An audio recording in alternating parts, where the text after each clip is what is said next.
Previous લેક્ચરની અંદર આપણે type 1 એટલે કે formation of one pair of partially miscible liquid, type 2 એટલે કે formation of 2 pairs of partially miscible liquid system અને ટાઈપ 3 એટલે કે formation of 3 pairs of partially miscible liquid system એના વિશે જોયું હતું. આખા ત્રણેય ક્વેશ્ચન કમ્પ્લીટ કર્યા હતા. હવે આ ક્વેશ્ચનની અંદર તમને જો એપ્લિકેશન ઓફ ફેઝ રૂલ પૂછાય તો, અને એની જે આખા ચેપ્ટરની અંદરથી ક્યારે કેમ પૂછે કે એક 5 માર્કનો ક્વેશ્ચન પૂછે કે જે આપણે 3 ટાઈપ કરી છે ને એમાંથી, અને બીજો 4 માર્કનો ક્વેશ્ચન પૂછે ને એમાં ડેફિનેશન ઘણીવાર પૂછાયેલી છે. તો ઈ ડેફિનેશન તમે કેવી રીતે વ્યવસ્થિત ડાયાગ્રામ સાથે બાજુમાં સમજાવી શકો એના માટે હું તમને એક ડેફિનેશન, બધી 4 જે ડેફિનેશન આખા ચેપ્ટરમાંથી ઇમ્પોર્ટન્ટ છે એ હું લખાવી દઉં. બાકી તો તમારે 3 ડેફિનેશન ખાસ યાદ રાખવાની જ છે. કઈ? તો કે ફેઝની, કમ્પોનન્ટની અને ડિગ્રી ઓફ ફ્રીડમની. પણ એના સિવાયની 4 ડેફિનેશન છે કે જે આ ચેપ્ટરની અંદર ઇમ્પોર્ટન્ટ છે, અને આગલા કે 2017ના પેપરની અંદર એ 4 ડેફિનેશન પૂછાણી હતી. તો એ પહેલાં આપણે એપ્લિકેશન ઓફ ફેઝ રૂલ જોઈ લઈએ. તો સૌથી પહેલાં એ શું છે એ આપણે જોઈએ.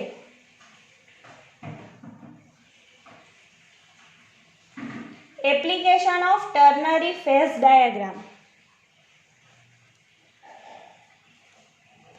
ફર્સ્ટ એપ્લિકેશન શું છે? તો કે it gives the composition of 2 different solvents in the partially miscible liquid system. એ તો સૌથી પહેલા આપણે જોયું કે એ શું આપશે?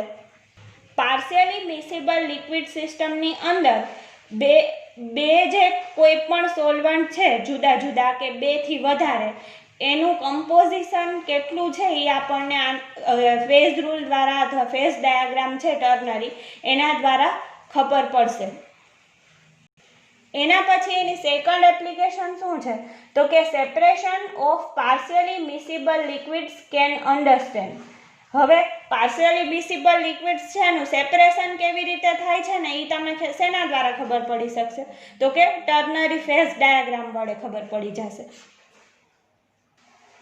એના પછી third application, it explains the internal solubility and immiscibility of system. હવે આ તો આપણને ખબર પડી ગઈ, આખા ફેઝ ડાયાગ્રામ જોયા એમાં આપણને ખબર પડી કે કઈ પેર છે એ સોલ્યુબલ છે, કઈ પેર છે એ પાર્શિયલી મિસિબલ છે, કઈ પેર ઇમિસિબલ છે. એ શેના દ્વારા ખબર પડશે? તો કે ફેઝ ડાયાગ્રામ દ્વારા તમને ખબર પડશે.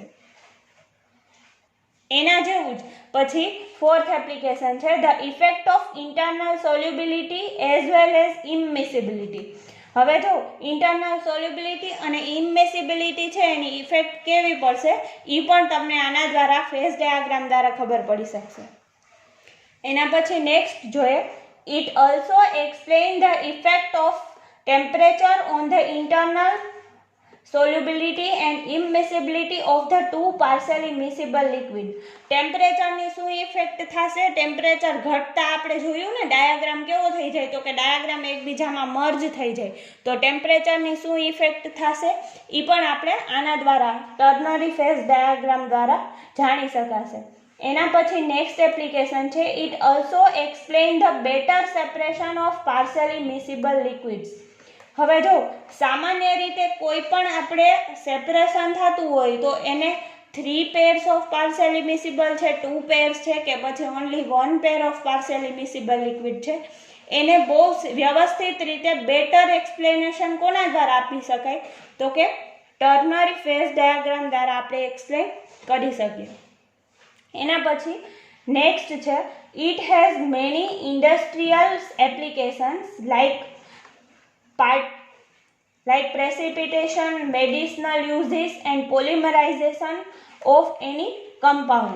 હવે આના દ્વારા આપણે ઘણી બધી ઇન્ડસ્ટ્રીયલ એપ્લિકેશન પણ કરી શકીએ. જો જેમ કે પ્રેસિપિટેશન તમે પ્રેક્ટિકલ કરતા હોય તો તમને ખબર કે કોઈ પણ છે એનું પ્રેસિપિટેશન થાય છે, અથવા દૂધિયા કલરના પ્રેસિપિટેશન આવે, ઓરેન્જ કલરના, એ તમે ક્યારેક કન્ફ્યુઝ થઈ જાઓ કે આ કેવા પ્રેસિપિટેશન છે.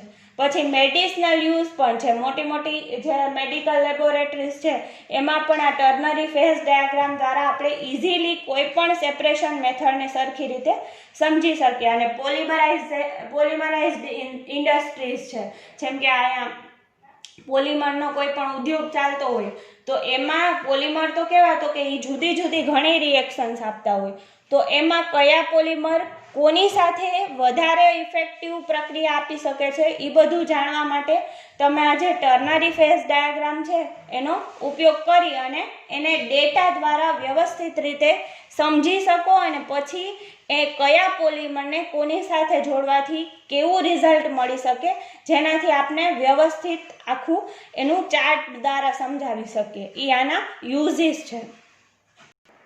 તો જો તમને એવી રીતે ક્વેશ્ચન પૂછાય કે explain the application of ternary phase diagram, તો તમારે આ 7 એપ્લિકેશન આપવાની રહેશે. એમાં 3-4 તો તમને આરામથી આ ડાયાગ્રામ આપણે દોર્યા એના ઉપરથી જ ખબર પડી જશે અને તમારા યાદ રાખવાની છે. એના પછી મેં તમને ડેફિનેશનનું કીધું કે ડેફિનેશન અમુક છે એ દર વખતે પૂછાય છે, તો એ કઈ ડેફિનેશન છે એ આપણે પહેલાં જોઈ લઈએ અને એને ડાયાગ્રામમાં સમજી લઈએ, એટલે બાજુમાં તમે ડાયાગ્રામ દોરેલો હોય તો એની ઇફેક્ટ વધારે પડે અને તમારું પેપર છે એ બધા કરતાં થોડુંક ડિફરન્ટ લાગે.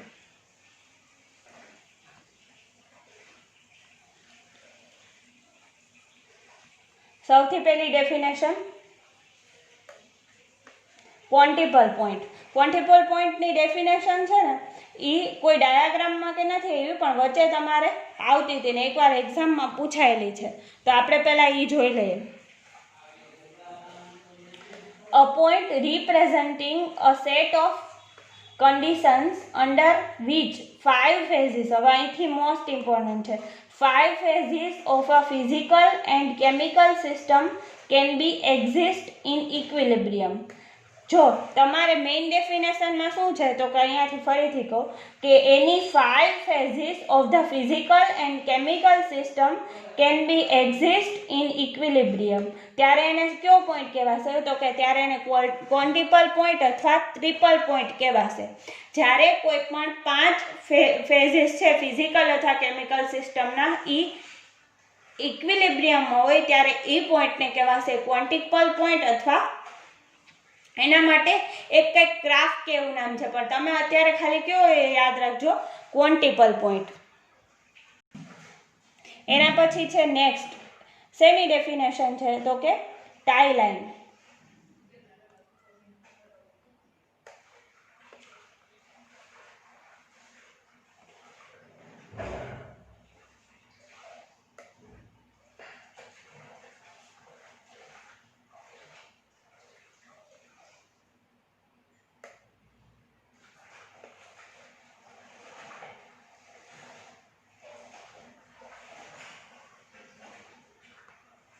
A line on a phase diagram joining the 2 points which represent the composition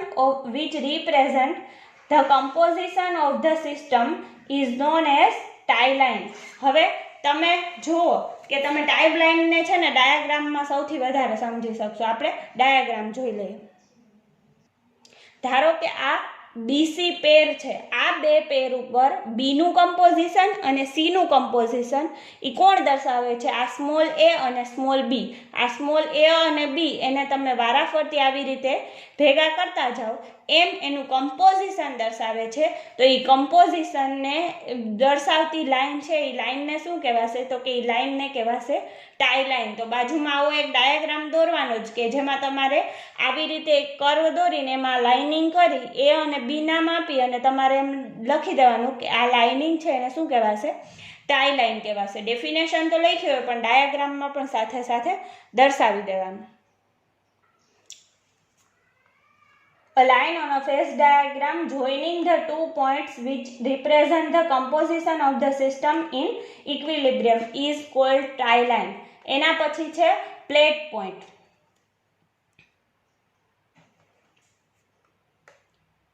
એને આપણે બીજું શું કહેશું તો કે ક્રિટિકલ પોઈન્ટ અથવા પ્લેટ પોઈન્ટ.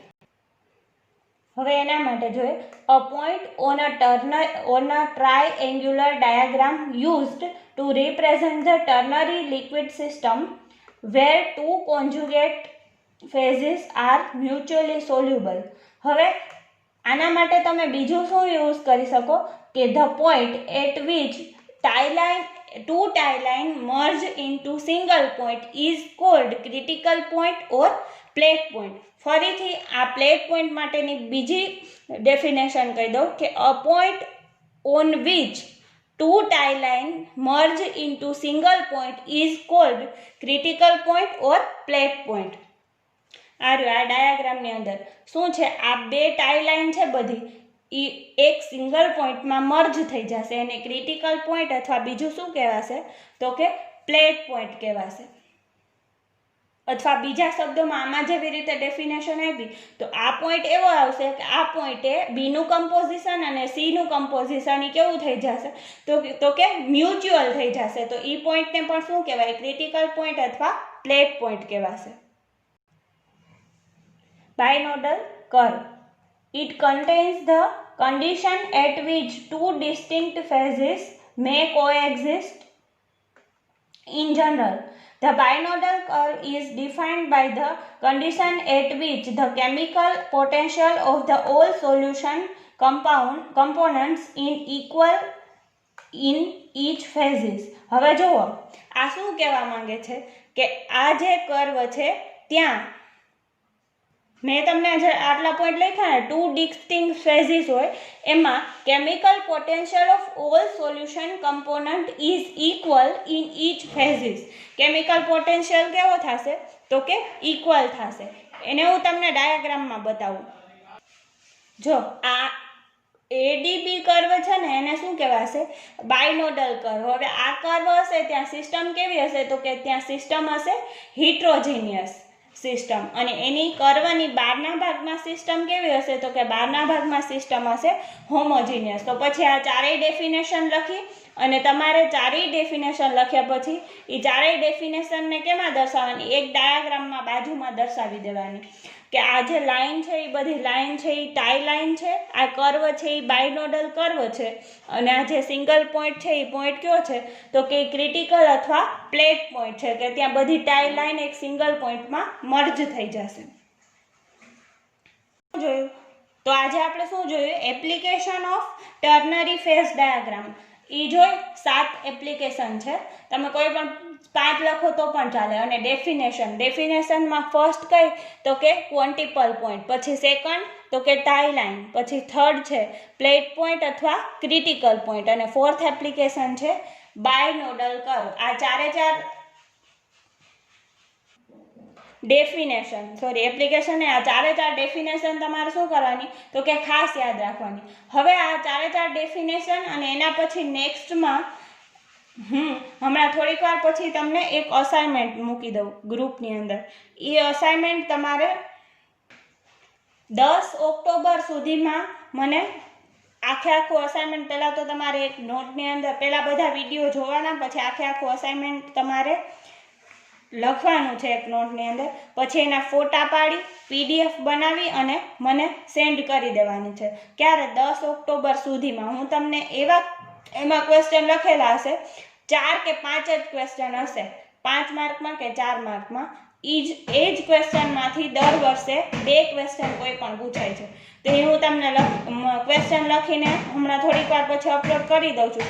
તો બધા વિડીયો પહેલાં જોઈ વારાફરતી અને પછી તમારે શું કરવાનું છે, એ અસાઇનમેન્ટ આખું કમ્પ્લીટ કરી અને મને 10 ઓક્ટોબરની સુધીમાં મારા નંબરમાં સબમિટ કરી દેવાનું છે. અને આ ચેપ્ટર ફેઝ રૂલ આપણું અહીંયા પૂરું થાય છે. એને રિલેટેડ તમને કાંઈ પણ ક્વેરી હોય તો તમે મને પૂછી શકો છો. બાકી અસાઇનમેન્ટ તમારે 10 ઓક્ટોબર સુધીમાં જમા કરાવી દેવાનું છે.